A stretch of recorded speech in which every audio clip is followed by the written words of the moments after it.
by Timothee Berte Renou. Aerial tie of the first and the last, Jordan Renee of The Thick. Renboy of Rip City Basement on Cebu. And music by Crumb the Villain with her in-house band, Sexy Marvin and Ski Bop. Now here's your host. Hot off the grill and sizzling in the sun, he's relishing the thought of a cold one. So just sit right back and get ready to catch up with this hot dog, the wiener of all our hearts, Chris Franklin!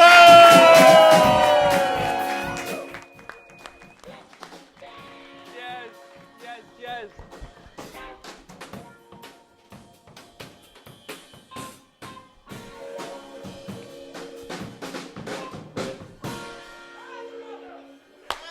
Give it a shout out to Sexy Marvin and the Extraterrestrials, everybody.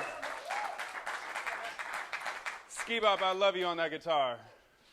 Man, we've got Extraterrestrials showing us so much love for Portland, this city with amazing creative artists, and we're here to showcase them today. I'm so excited for the lineup tonight, and it gets me to thinking about my tribe.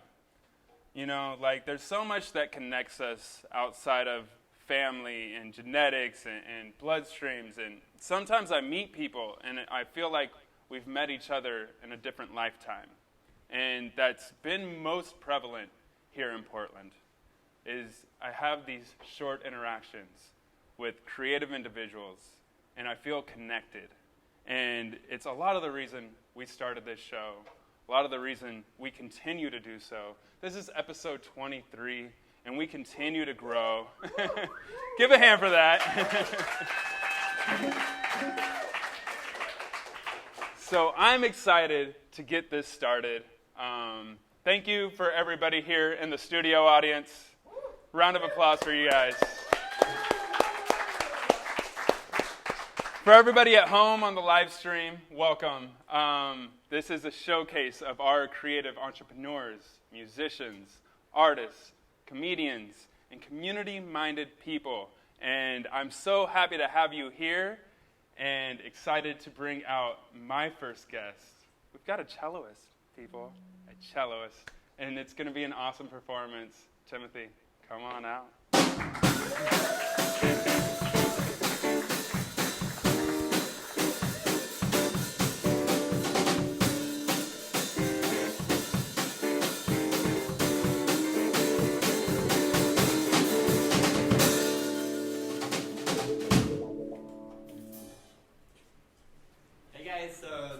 I've been playing the classical cello for a while now, but I always was missing the electronic music and the festival vibes that you guys have here in this country. So I picked up this electronic cello that I just got a month ago, and we'll be playing some songs for you tonight. The first song is a cover by Lindsay Sterling, Crystallize. Yeah.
Axiom that wrote a track, and I just kind of just wrote some music on top of it.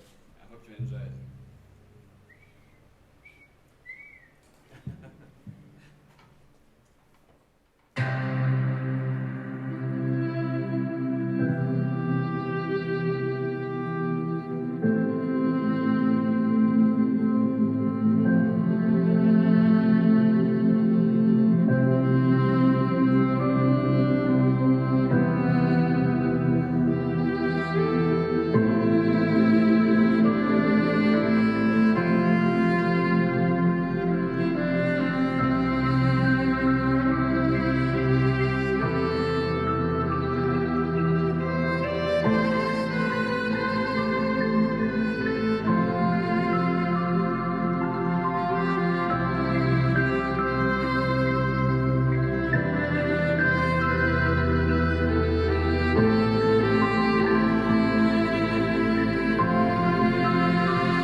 So you were mentioning that you are classically trained in the cello. Yeah.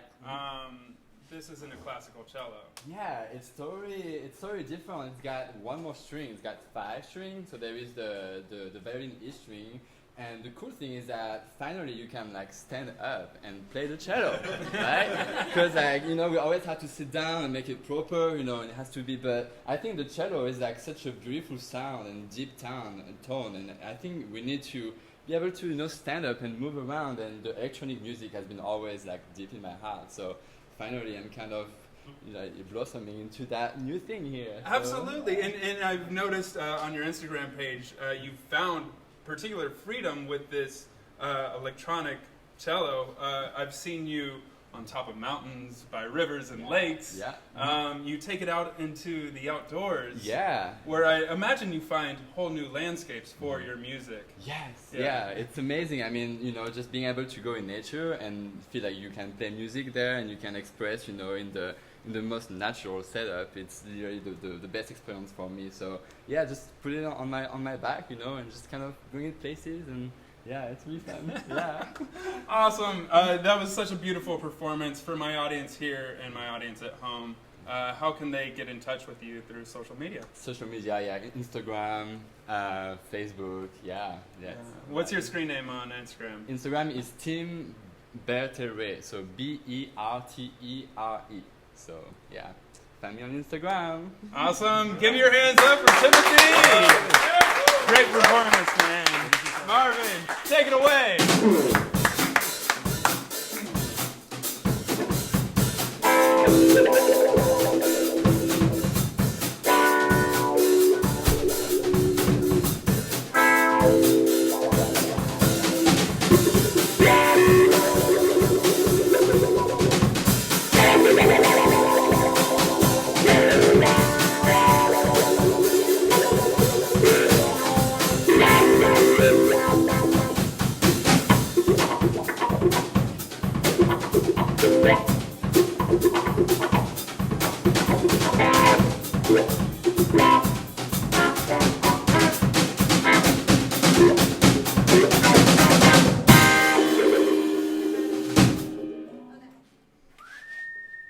Live in Portland is about community, and I love that we get to bring into the fold people who have created their own community and given voice to people who, you know, our mass media has not acknowledged, to be frank. And my next guest is making such big moves in that aspect, and I'm so excited to bring her on. Ariel, come on out.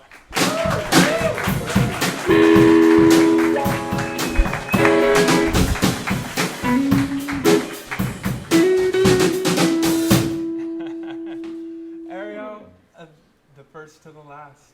Yeah. The first and the last. Yeah. Let's talk about it. I mean, you've got this workshop where you're not only showcasing creatives who need a voice and are expressing themselves through video, but also teaching people to gain the skills that they need. Yeah. Let's talk about it. Let's talk about the origin stories. How did this all develop? So the first and the last is a screening and a workshop and also a fellowship that I've been doing with artist Kiki Nicole, who's a good friend of mine, and we're both experimental video artists. Kiki's also a poet and works with textiles and just like works with all kinds of arts. And we both have encountered just like through like developing our practices and making work that it's very difficult sometimes to get access to the equipment that we need, to get training around the skills that we need in order to be able to create the work that we want. Yeah. And when we are able to get into those spaces, we're often the only ones there. We're often the only femmes there, the only women there, and the only Black people there. Right. So we wanted to create a space for other people like us to be able to gain skills in safe spaces and to be able to like share the things that we've been able to like learn and teach ourselves with each other. Yeah. And to have like food, to be able to have fun. Yeah. Like to be able to watch each other's work and celebrate each other. Yeah. And that's huge. And I noticed you kind of refine it to Black female identifying individuals, bringing out the whole spectrum, the non-binary and the female identifying. Tell me that, I mean, you're talking with people who haven't really had a voice in our popular culture. Tell me some of the things that you are finding that, you know, once they do have a position to actually say something. I think that it's been so incredible to find artists who I was like familiar with socially, but maybe who I like hadn't been so familiar with their work, and then to see their work and to see how many similarities that there are between all of the ways in which we're like all of the things that we see.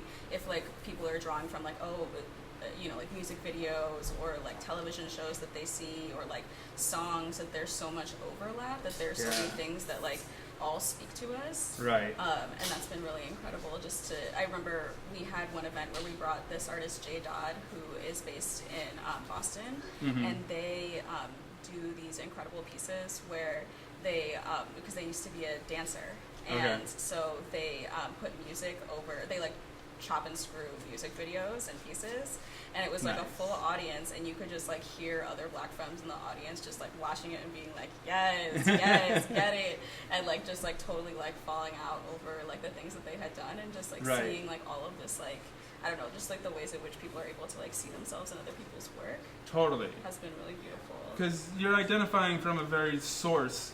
What you're saying is like you're referencing source energy that, you know, like maybe you felt like an individual, you know, in your original sources, but you're finding that there's continuity amongst the community.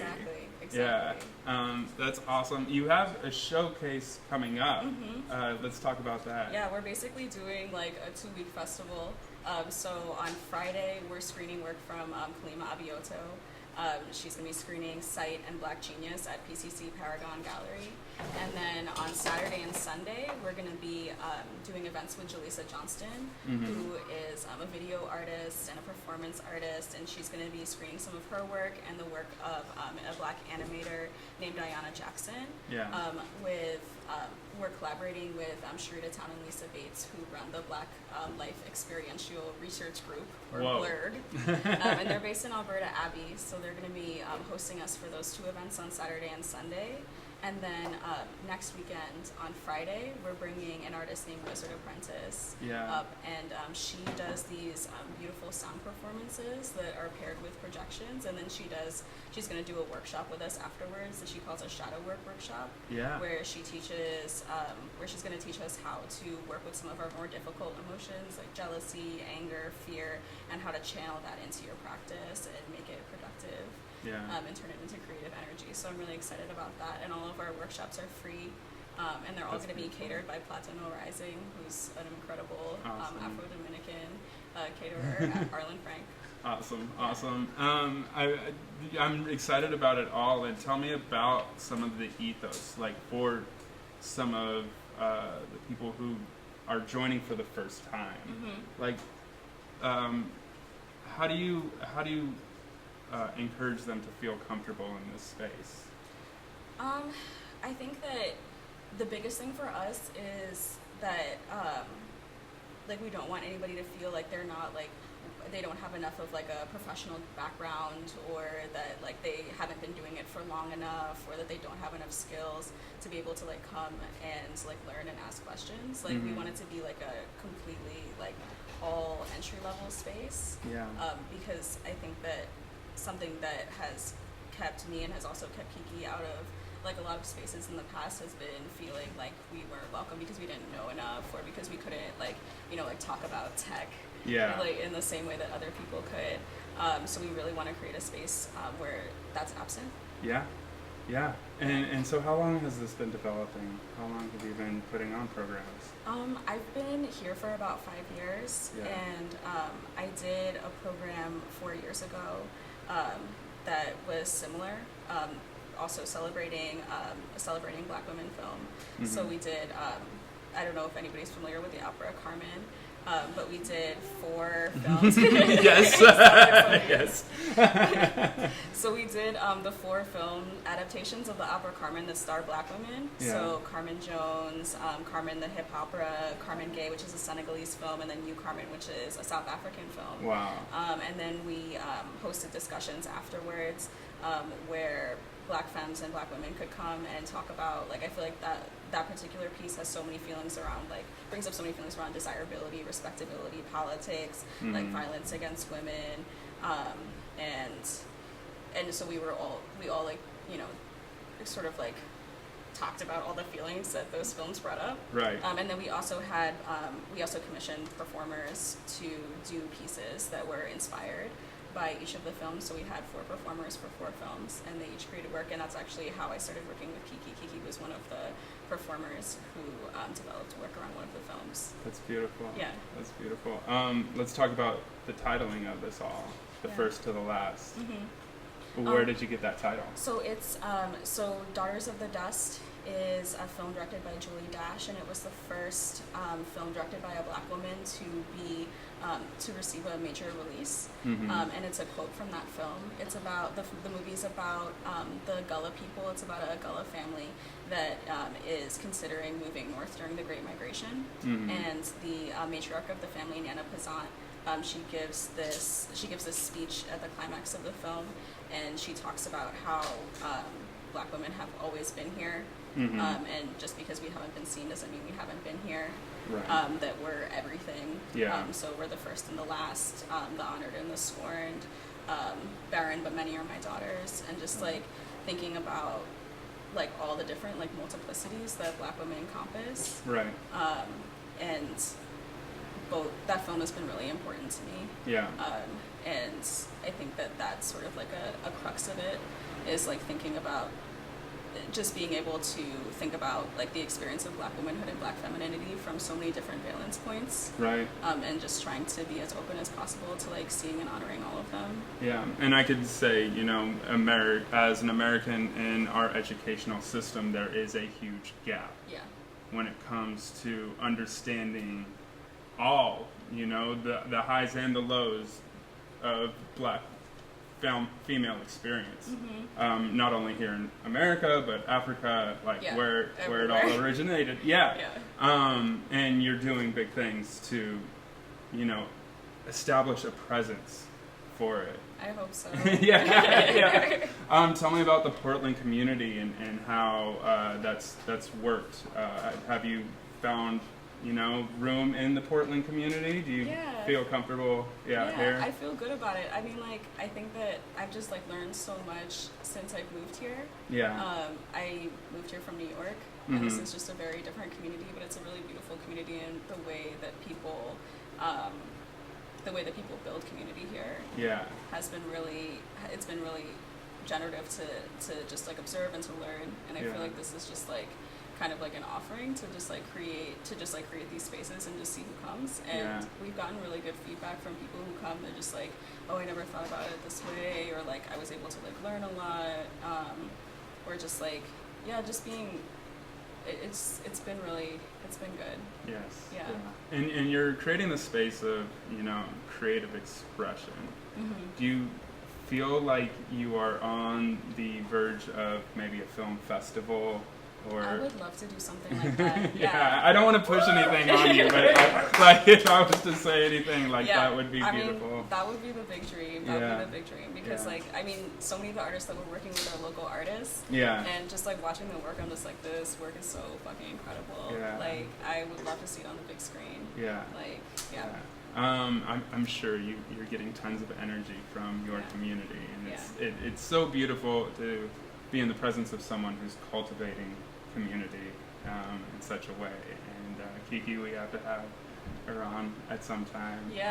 And thank you for sharing. For my audience here and my audience at home, how can they get in touch with you? We have a website that's the first and the last black at squarespace.com. We're also on Instagram at firstandlast.black. And black is spelled BLK. Because we're young. And and then we're also on Facebook under the first and the last. So we have all of the information, more details about our screenings and stuff like that. And we're also super open to collaborations and questions if you want to, if there's someone that you think that we should be looking at, or celebrating their work. Like, yeah. Absolutely. I know us at Lost in Portland look forward to working with you in the future and feel extremely privileged to have you on here today. Thank you so much for coming on. Everybody, give a round of applause for the first and the last. All right, thank you so much. Marvin, take it away.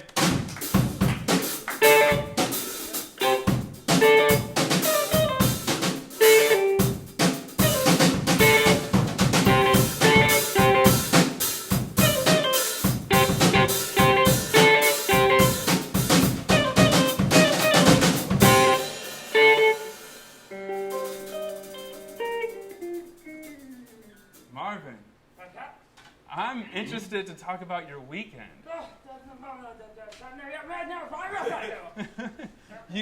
So the stars look different from your planet?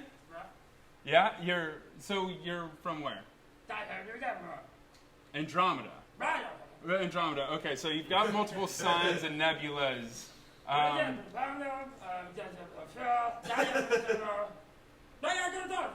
There's a totally different astrology there? I didn't even think about that, Marvin. That's extremely sexy. Thank you, Marvin. My next guest, I'm super excited to have her on because I checked out her website and it's extremely informative and gives such a unique, beautiful perspective on skincare, on approaching marijuana and CBD, on approaching different products that enter our atmosphere. A beautiful curation and write-up of all of this. Jordan Renou of The Thick, come on out.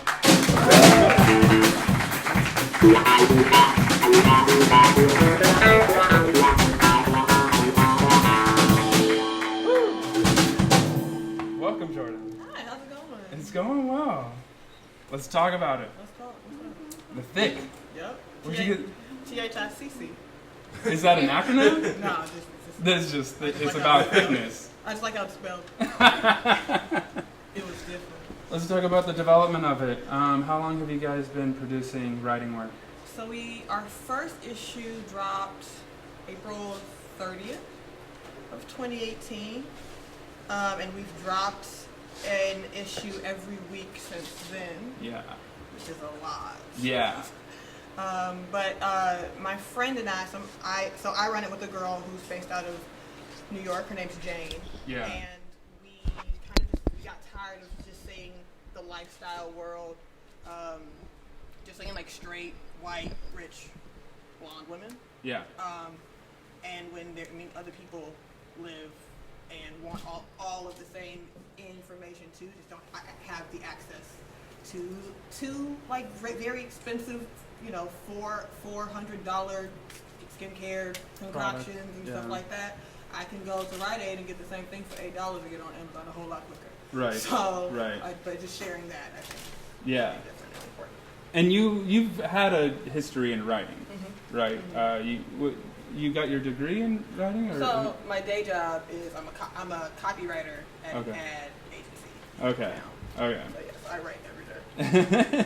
And it's kind of surprising that you're saying that April 30th was the premiere of it, because you have so many issues out and they're done so well, and you're sourcing different things that pertain to the information on each article. Mm-hmm. Particularly, I was reading the CBD article because I love weed.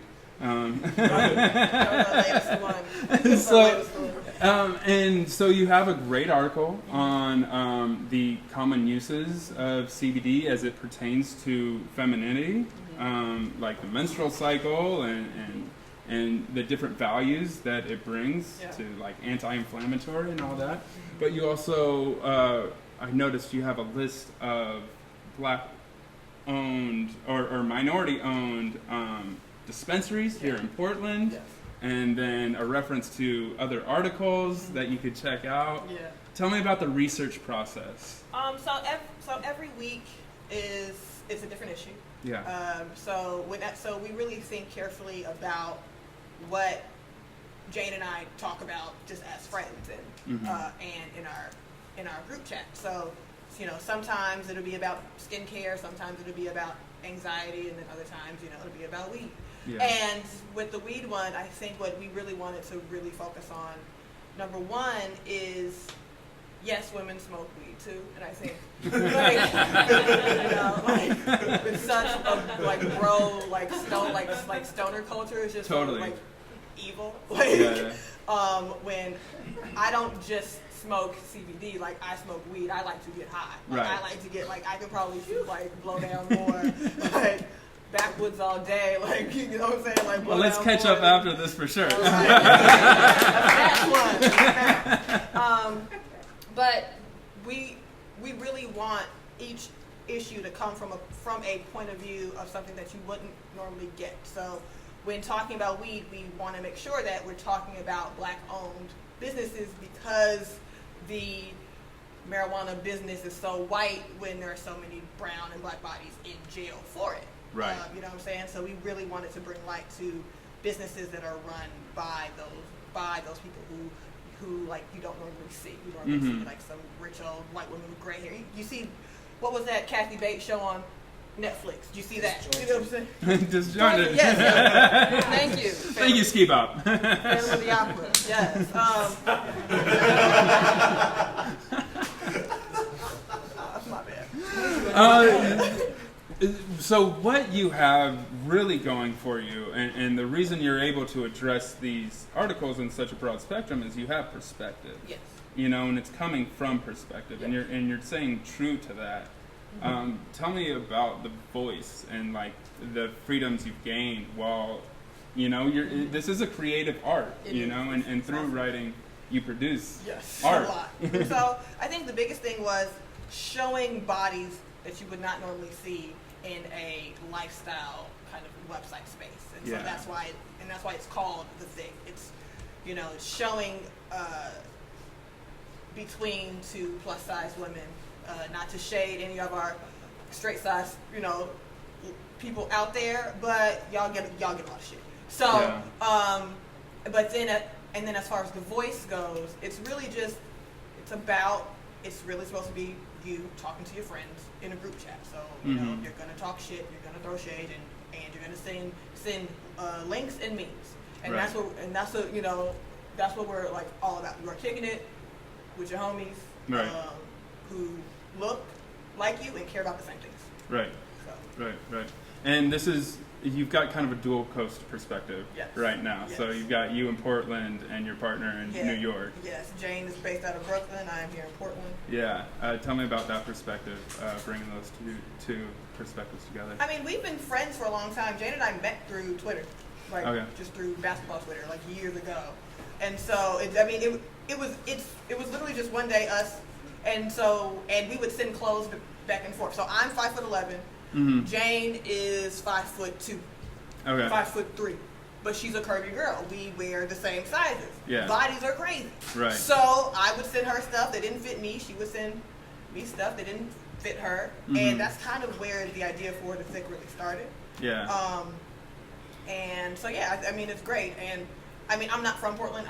I'm from Chicago, so I also have a. Where you from? Wait, do you know Chicago? Yeah, but I'm not from the burbs. Everybody, Kingsley. Let's talk Chicago. No, but so I come from a faster paced city as well. Portland's a little slow for me. Yeah. But so no, we have the same sense of humor. Right. Same vibe. Yeah, same vibe. Yeah, and so, weekly, you're producing such dense work, and you're kind of in the beginning phases of it. Yes. Tell me about what the growth looks like, what you would like to see. I would love for The Thick to have regular contributors, so I don't have to do as much work. Yeah. I would also, we would love a subscription box, and since there's a theme every week, we would love for each box to kind of come with products.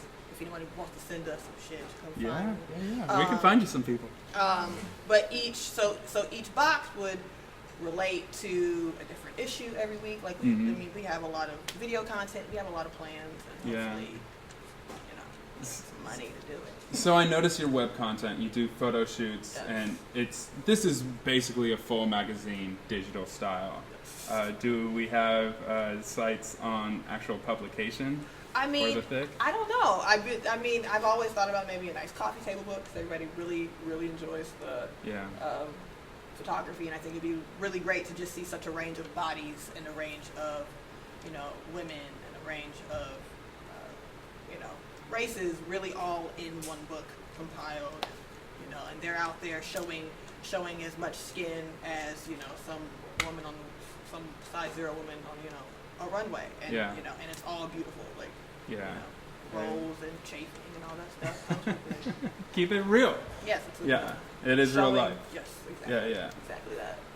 For my audience here and my audience at home, how can they get in contact with the Thick? I know you can sign up for the newsletter on your website. Yes. So you can subscribe to the newsletter at www.thethick.com. You can follow our Instagram, which is the Thickgram, and then Thick, THICC-gram, like Skeptogram, except Thick. And that's it. Yeah, and then also follow us on Twitter if you're really into memes. The _Thick. Awesome. Jordan, thank you so much for coming out, and thank you so much for sharing. Thank you. Marvin, take it away.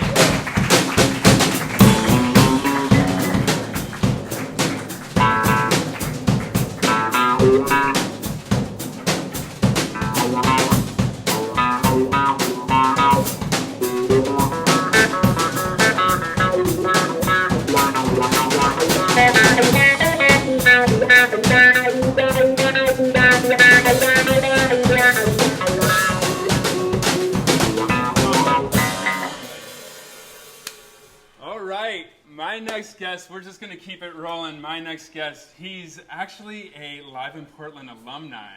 Episode 8, you can check out his first set. He's here to bring us some more. Nicky Moon, come on out. Nice.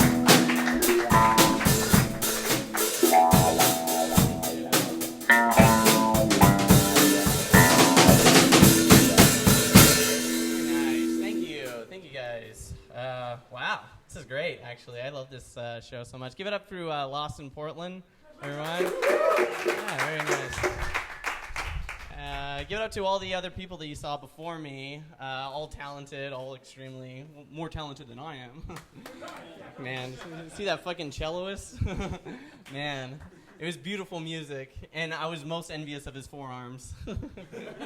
I was like, his forearms better not be better than my forearms. And they were. I don't know. Yeah. God, so many people have so many, talented, beautiful things to say, and it just feels like I've been working, 6 years telling people about my dick. It's not nearly as accomplishing. I don't know. Man, I got so high today, I watched that movie, Super Mario Bros. You guys ever watch that movie with John Leguizamo? Who likes that movie? Show of hands. Okay. Yeah. Okay. In case everyone who doesn't see at home, there was 4 people that raised their hand out of 20. That's pretty much how that movie goes. I actually really like that movie, Super Mario Bros. You know what I like about it? I like the fact that Mario in that is he's gritty and pessimistic. That's how a plumber should be. I don't know. I don't like this, Mario, in current incarnations of Mario, and he's a happy-go-lucky, guy, he's always like, yeah, wah, yahoo! I was like, why are you doing that, man? You're a plumber. Stop it right now. I have this theory that Mario is only happy in Koopa Land because he's finally free to be himself. It's finally all these aerobics training and all these jumping jacks are finally coming into play. All these somersault skills. I don't have to be a plumber. Fuck you, Dad. Yippee! I've been practicing my Mario impression for years, fine-tuning it. I don't know. I like more. I like more things than just Mario. I like my mom. You guys like your mom? My mom bought me my first Mario game. I kind of have like a little. I don't know. It's like certain thing. My mom's like really supportive, but sometimes she like says the wrong thing. It's like she always says like, hey, the problem with your son is you have low self-esteem. That's like the worst thing to say to someone with low self-esteem. It's like the problem with you is you. If you can just get over that. I don't know. I only really have my mom is really the only kind of woman in my life, but I love her to death. In fact, she was, she's like a lawyer. She supported ourselves. She was like divorced and stuff, and she was really cool. So I mean, it's part of that where I kind of prefer the company of women over men.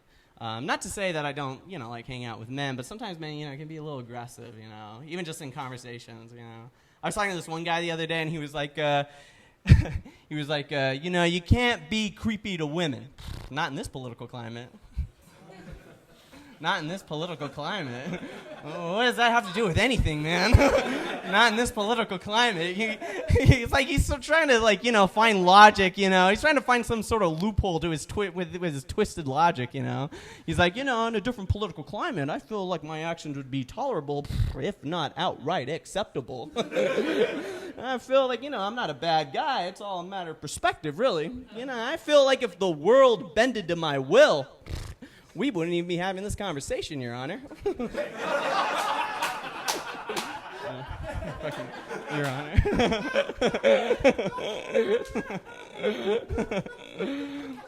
I don't even know. I can't even say I'm like the most innocent person in the world. Like I can't say that. Like I'm a guy. I have urges. I'm kind of like I like to think of myself as an extremely polite, well-mannered creep. I'm extremely forward on Tinder, but I'll never get upset over anything that if you don't like what I have to say, then I take it back. I take it, and I write that. I take it back. Never mind. It's like, yeah, there's nothing a woman likes more than a man with confidence. I take it back. Never mind. Have a good day.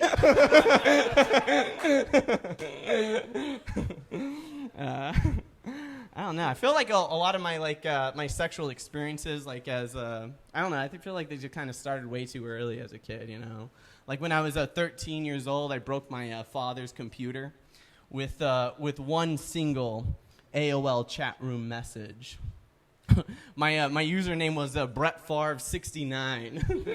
Because in my 13-year-old brain, I thought there was nothing sexier than the idea of Brett Favre 69ing Brett Favre. I remember going on the AOL chat room, and I just remember I was just like open, honest up front, like right away. I remember it was like a 13-year-old boy looking to talk dirty. Who's down? And I remember the message boards lighting up for a few minutes from all the activity, and then the computer screen just froze. I turned the computer off. I turned it back on. There was a message on the screen that said, this computer is being reported to the government for child pedophilia. I remember my dad getting home like 10 minutes later. I remember him reading the message. I remember distinctly just watching his face go from anger to just sheer fear. Like, listen, son, he sat me down on the couch. Listen, son, they're going to think it's me. They're going to think I'm Brett Favre 69. I was like, who? The government. The government will think I'm Brett Favre 69. Man, when I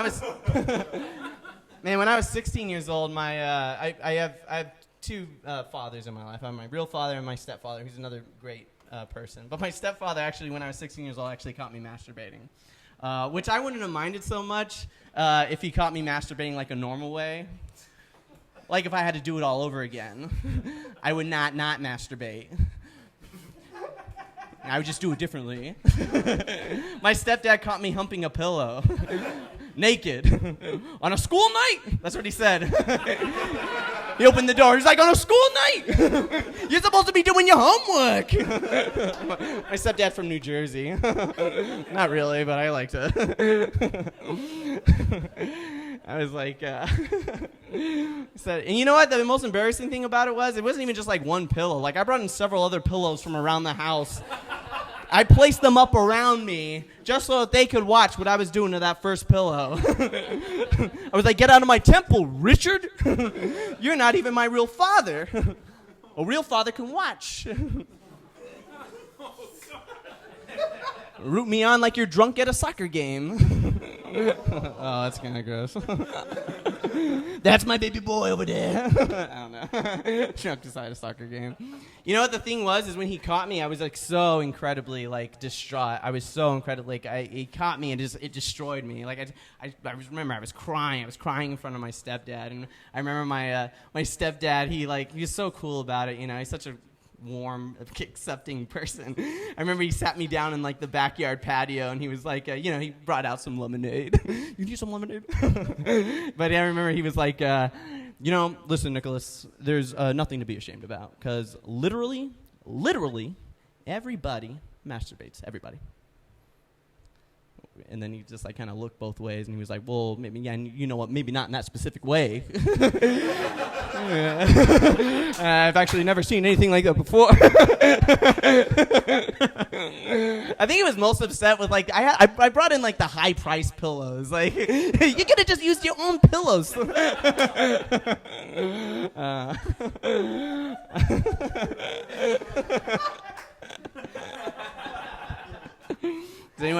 Has anyone ever been fired before? Anyone ever been fired from anywhere? You been fired? Where you been fired from? Guitar Center. Were you stealing the guitars? You got electrocuted on the job? Oh, okay. I'm sorry to say, but maybe you're not cut out for Guitar Center. I got fired from the worst place to get fired from. It's so embarrassing. I got fired from Walgreens. That's not the funny part. I got fired for stealing groceries. It's like $200 worth. Like, they brought me in the office, and it was just literally an hour of them feeling bad for me. It's like, listen, you can have it. And they actually showed me the cameras where, like, I'm stealing, like, ground turkey and parsley, and I'm like, I'm sorry. Does anyone want to guess where I worked at Walgreens? Anyone want to guess what department I was in? Photo, yeah, exactly. That guy's a creep. He's definitely in photo. I'm like fucking Robin Williams back there, like, anyone thinks that they can do this job. Takes a man with precision to do this job. Oh, man. I remember one of the first things that they tell you when you start working in a photo lab, and I don't think this is just Walgreens, but I think this is kind of everywhere you go, but one of the first things they tell you is that you have to be on the lookout for child pornography, and you have to report it, if you ever do see it. And it kind of puts us, like, in an awkward situation, because the majority of the pictures that you get when you work in a photo lab are all naked babies. And we're just getting naked baby pictures. So then it becomes our job to decide which naked baby pictures are taken for sexual intention or not. And how do you do that if you're not a pedophile? Like, I can't decide who the sexy babies are and who the unsexy babies are. You know what my worst fear when I was working there? My worst fear was to report something that wasn't actually graphic. Like just just some weird Rorschach test that like no, Nicholas, this is clearly just a mother giving her child a bath. And I'm like, well, that looks like pornography to me. I want to be that baby. Is it wrong if you want to be the baby? See? Thanks, man. Thanks. What planet are you from again? Oh, nice. Been there, done that. I don't know. I actually think that's been my time. Thank you guys very much. I'm Nikki. Thank you. Oh, yeah. Nikki Moon, everybody. Y'all feel awkward? Nikki, that was fantastic. Yeah. Before you leave, tell my audience here in the studio and at home how they could get in touch with you through social media. Of course I have a Twitter, but a lot of it is just alarming. I don't like myself. Favorite? No. I actually, you know what? I made a movie with my brother in Albuquerque a while back. It's called Essay Does Not Make a Movie, but it's for free on Vimeo if you guys are interested. It's like an hour and 10 minutes, but it's a comedy. But if you guys want to check that out, that'd be really cool. Awesome. So, anyways, awesome. Yeah, cool. Nikki, man. Thanks for coming on. Sure, yeah. Marvin, keep taking it, right?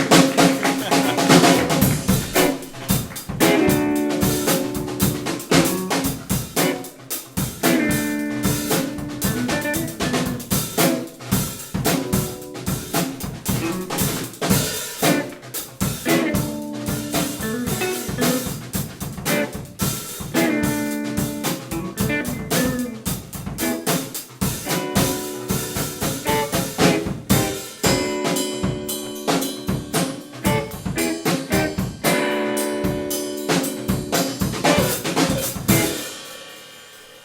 band is so dope. I love y'all so much. Guys, this is episode 23 of Live in Portland, and we wouldn't be here without our supporting sponsors. I want to give a special thank you to Abbey Creek, who just came out with whatever's in this box. I'd love to reveal it now, but I can't. Ooh, but I'll give you... I can't. We've got something big coming to you from Abbey Creek, and you just have to stay tuned. So subscribe to the YouTube page, Lost in Portland. Subscribe to the Facebook page, and you'll soon find out what's in the box. And also thank you to Mad Hippie Skincare, an all-natural approach to skincare. Super happy to have them as a sponsor, and they've been awesome and generous in allowing us to give voice to the Portland community. So give a hand for our sponsors.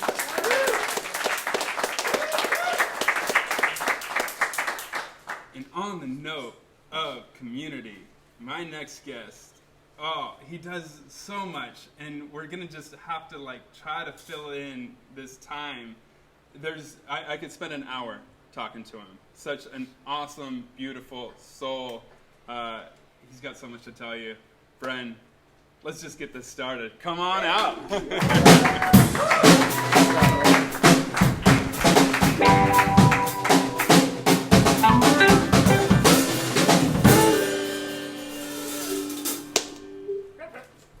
Welcome to the show. Thank you so much for having me, man. This is great. Yes, hip-hop artist, b-boy, DJ, musical producer. We gotta start with the Rose City Basement. All right. Yeah, your show on KBOO. That's right. Yep, 90.7 FM KBOO, Rip City Basement. It's a show where I'm basically bridging the gap between hip-hop fanatics, demand to hear technique, and Portland's electronic obsession. Okay. So somewhere in the middle, but also at both ends, you know. Now, I just visited you in the studio, KBOO studio, and you gave me a quick run around on what your live show looks like. With the best way possible, can you reiterate that for our audience? Because it's fantastic. Yeah, man, it's really exciting down there. We have the air room where I'm at, and then my two guests will be sitting kind of across from me, and then out in the live room is where we have a live studio audience, similar to what you guys have here. And basically, the audience is filled with musicians, artists, people who come to network, industry folk, right? Yeah. And so I stage them in the live room, and as it's their turn to come up and do an interview with me, they come through, sit down, we talk a little bit, play one of their songs if they're an artist, or talk a little bit about their new release if they're maybe a film director or something like that. Yeah. And we just keep the ball rolling for 2 hours straight, just a nonstop little party, basement style. Yeah. So tell me about the basement style, because you're building an atmosphere for this show. Exactly. Yeah. It's like a culture thing, it's one thing to be a hip hop artist, or to be a b-boy, or to be a DJ, but to really live and breathe that hip hop with 2 capital H's. Yeah. To really live and breathe that culture is something really beautiful, and it's something that's sometimes diminishing. Yeah. Just because, I'm not sure what the reason is, but I'm trying my hardest to capture that in one experience, in one building, one night, all in that 2-hour segment is hip-hop culture, and you feel it when you walk in, and you feel it when you walk out. Yeah, and you've got artists coming from all over the world.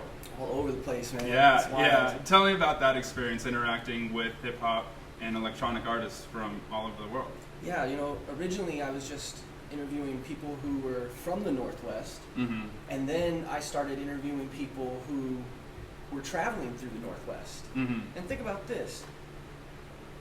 Who comes to Portland? Like, who really says, you know what, if I'm living out of the country, and they're like, if I could go anywhere in the U.S., I'm going to Portland. Right. That's a special person, right? Right. So I need to find out what brought them to the city. What Absolutely. are they doing there? Yeah. What do they see? What's their perspective? That's how you kind of cultivate. Cultivate, exactly. Yeah. So we recently had an artist from Kingston, Jamaica. Woo! Through. Yeah, Oh, go Jamaica. Vibes there where I'm telling you, man, I was feeling hella irie the whole time. I'm just like, and I asked him about Rasta culture. I asked him about what it means to be on the level of irie. What is real Jamaican lifestyle like? Because where I come from in Southern Oregon, before I moved here in 2008, I grew up in Southern Oregon. Right. And there's a huge Rasta type of culture out there. Really? Very big Rasta scene. So, sometimes they'll get labeled as like Hollywood Rasta. Okay. Hollywood. Okay. Right? So I wanted to ask somebody who is really in this culture and try to get my comparisons to what I grew up with to somebody who's like living and breathing that Rasta culture. And he gave me so much enlightenment on it. Yeah. And I honestly walked away from our interview looking at music in a different perspective. Yeah. Because of this guy just authentically telling me about his lifestyle. I thought, this is how you see the world. It's different, but it was a blessing. You know what I love about your interviews is that not only do you bring it, but there's complete engagement from your guests. Like, they're excited to be on the show. And how you described it is you are a fanatic about hip-hop and lyricism and technique. And there's a lot of respect back and forth. So they're coming in on your level. Exactly. And you get this industry, you get this like professionalism through the interview, but you also keep it casual too. Right. Yeah. Yeah, you hit it on the head, man. That's kind of why these artists trust me to take them down a vulnerable road, verbally. To really open up on a platform, live on air. There's no stop the recording and edit like they're used to in the studio.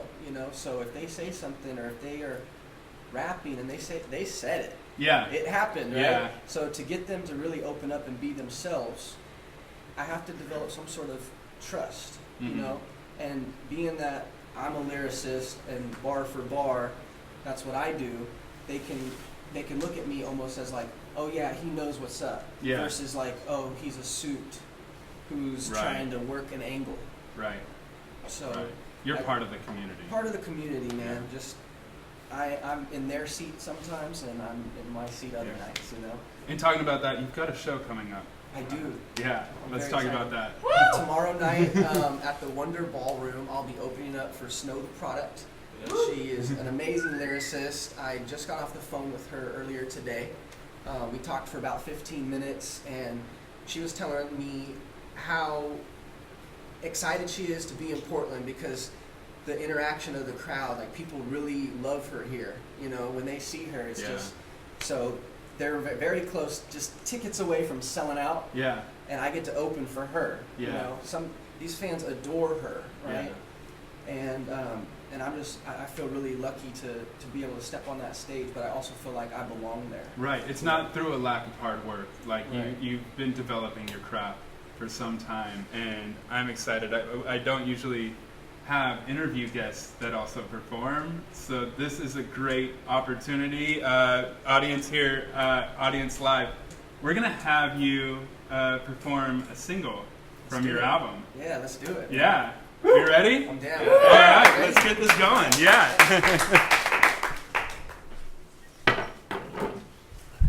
Let's set this up.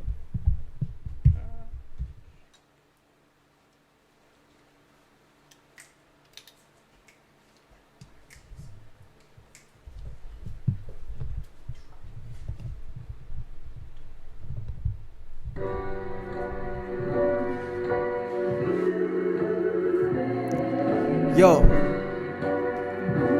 it's Bren Boy, baby. Darker than night were the eyes of Fatima. I think I fell in love with her the first time I seen her. Slim waist but thick were the thighs of Catalina. I think I fell in love again at the cantina. Had this girl from Chihuahua, Uchiwali, she was hottie. 5'5" with the body, that's my type of party. I tried to rip the dart out of her heart when I got shot. Damn, Cupid, you got timing like a mother, dog. We tend to fall in lust at night and break up in the morn. It ain't really love when you wake up and wish I'm gone. I had this girl from Michoacan. She was one of the baddest. I met her on the dance floor. This story's one of the saddest. Went from laughing to dancing, dancing to my mansion. I played some Aventura, that's music for romancing. I called her Little Chula. She told me I was handsome, but she don't wanna rush things, and now my mind is canted. You can't see past my shades, and I ain't no mind reader. I must have prejudged your booty shake and misread your demeanor. Darker than night were the eyes of Christina. I think I fell in love again at the cantina. Is it what you want, I wonder? Lipstick print right next to her number. I saved it under stripper chick, didn't know what else to call her. She wanted me to shed some dollars just for her to holler. Well, holler back, cause I need fast cash too. Matter of fact, I was finna play it cool and ask you. Ooh, that turned her on, her eyes said, come love me. I'm like, give me back that 20 and I'll let you touchy. My favorite dance parties are hosted by DJ Fluffy. Contará mi gente, all my amigos love me. I come through with some Dutchie and light up that party. Send in them shawties, baby, let's get naughty, yeah. You feel like I feel, then show me with your body. I ain't telling nobody, I keep it on the low. My woman crush Wednesday went back to Mexico. To tell the truth though, yo, I'm waiting on Ensenada, but I stand strong and won't fold like empanadas. Acting a fool, rolling around in my mind like enchiladas. I wanna salsa dip ya and lick ya, but I ain't really your mister. I had a sister who did more than let me kiss her 3 years ago. Man, I think I still miss her, but I would never wish her an unfortunate lame. I swore I'd never diss her, but that's part of the game. You see, I'm a lyric writer chasing fortune and fame. Things got deep every time that she came over to the crib. Conversation was great. We talked from A to Z until the evening got late. Then it was bing bang boozy, me and you in that jacuzzi. And big booty Judy said she really wanna do me. I like it when you say them things and talk dirty to me. We had a bright future, jealous clouds making it gloomy. Before the bad vibes, we was hella groovy. Cooling in the boondocks, life was like a movie. The girl had me fiending, I was like anything for Selena. Until I fell in love again at the cantina. Darker than night were the eyes of Felina. I think I fell in love again at the cantina. I tried different flavors, but I got a thing for the Latinas. That's why I'm always falling in love at the cantina. Give it up for Bren Boy, everybody. For my audience here in the studio and my audience at home, how can they get in contact with you? Check me out. I'm at BrenBoy503, or you can find me at KBOO 90.7 FM, Rip City Basement, 10 to midnight. We got a show coming up the 4th of August and the 11th of August. And if you guys can make it out to the show tomorrow, Wonder Ballroom. Doors open at 8. I'll be opening up for Snow the Product. Hell yeah. And that's what I'm up to, guys. I hope to see y'all there. Thanks for letting me rock with you guys. Hell yeah. Bren Boy, Rip City Basement. Thank you so much for coming out. Marvin, take it away.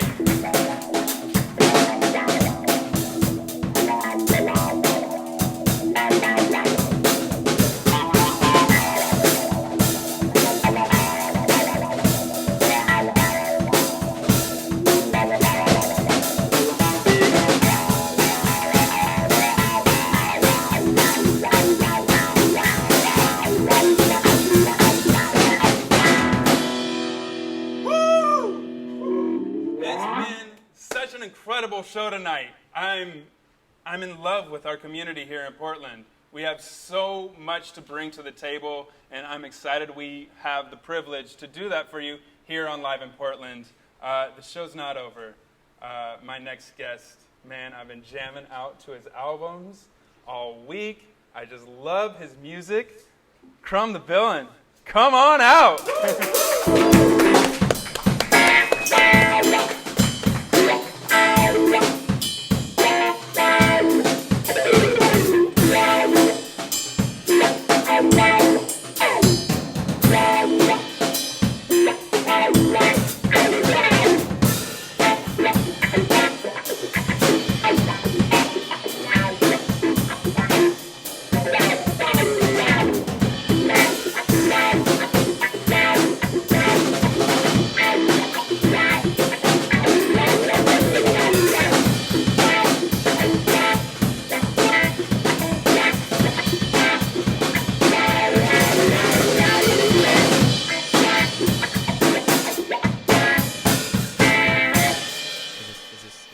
on? Is this microphone on? It is? It is? Okay. Oh, hey, hi, how's it going? Hi, my name's Crumb, with no beat, it's like C-R-U-M, the villain. Hi, I'm gonna play some songs. That's all.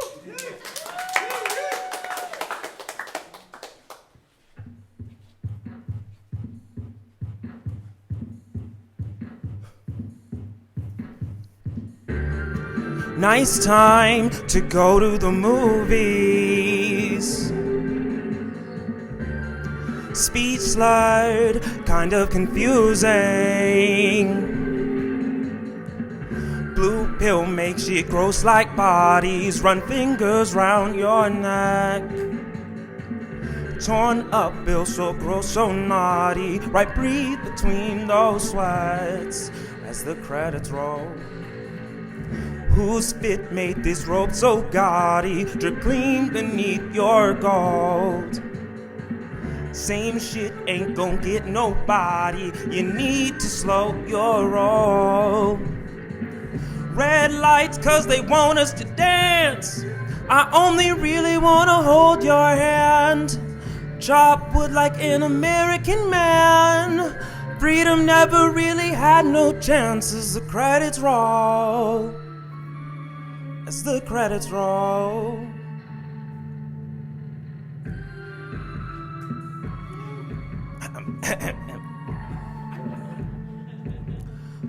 Red lights cause they want us to dance. I only really wanna hold your hand. Chop wood like an American man. Freedom never really had no chances. The credits roll, delusions grand. Lone Bonnie. Hoof stamp, sheriff's behind me.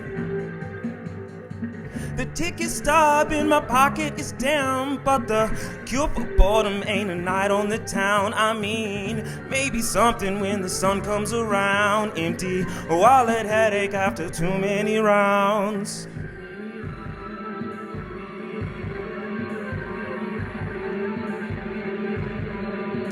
Red lights cause they want us to dance. I only really wanna hold your hand. Chop wood like an American man. Freedom never really had no chances. The credits roll.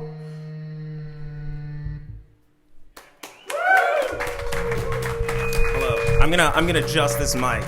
Maybe I shouldn't do that. Thank you, Bryn Boy. Tombstone grooving, have a dig at mine. Once we're moving, we won't stop till the morning light.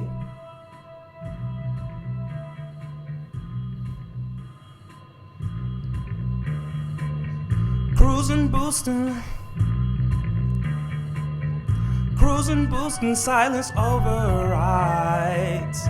Pull up quickly, we don't know who else inside.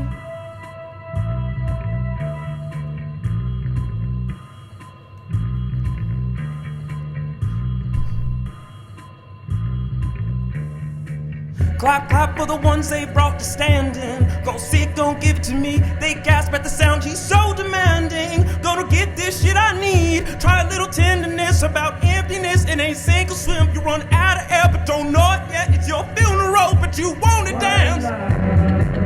Was lost.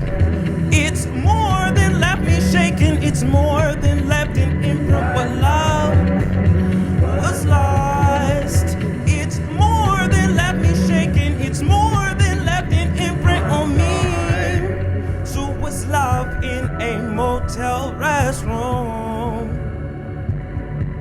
Unguided. What's love in a motel restroom?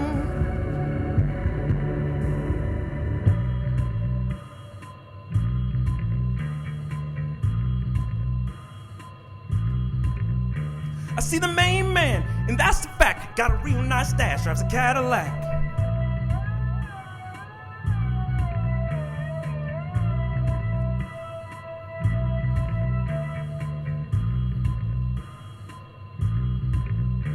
They're all cool guys with cool eyes. They move real slow from your line of sight.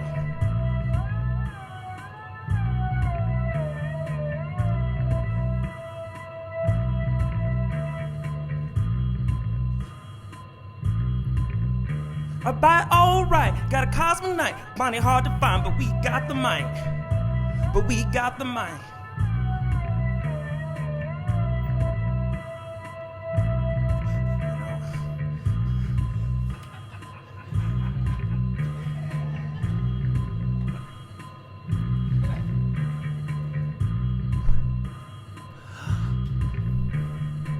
Clap, clap for the ones they brought to standing. Gon' sit, gon' give it to me. They gasp at the sound, he's so demanding. Gonna get this shit I need. By a little tenderness about emptiness. It ain't sink or swim, you run out of air, but don't know it yet. It's your funeral, but you want to dance. It's more than left me shaking. It's more than left an imprint on me. Was lost. It's more than left me shaking. It's more than left an imprint on me. So what's love in a motel restaurant? On guard. What's love in a motel restaurant?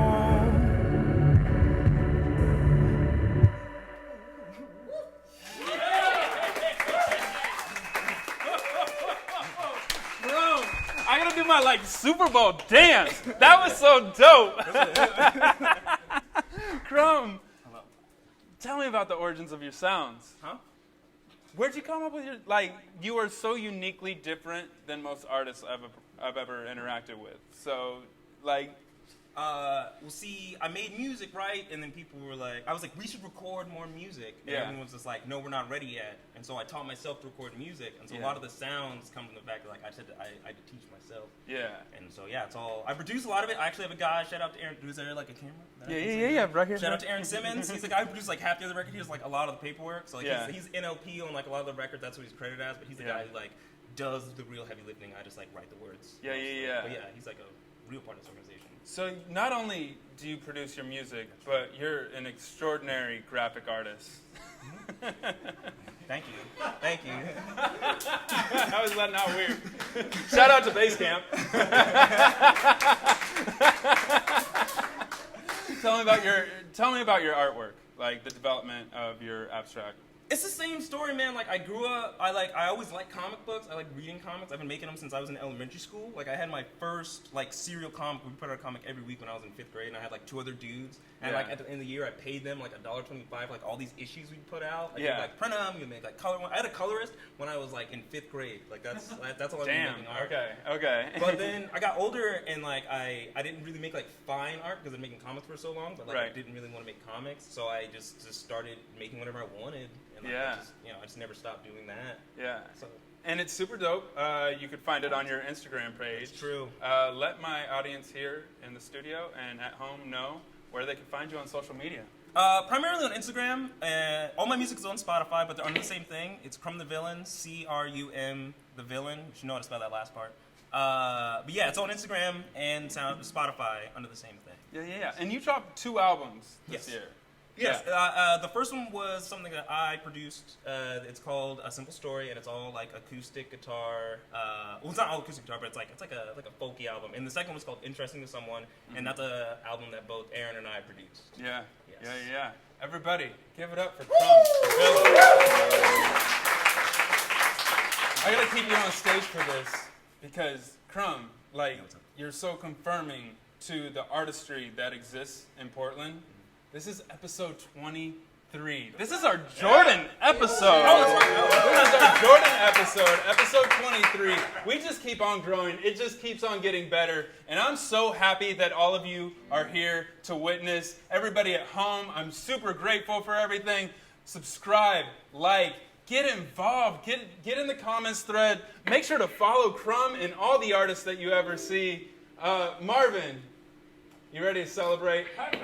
We're going to celebrate. We're going to turn these cameras off, and we're going to have a good time. So for everybody, thank you for coming out. Peace, love, trees, all that good shit. Have a good one.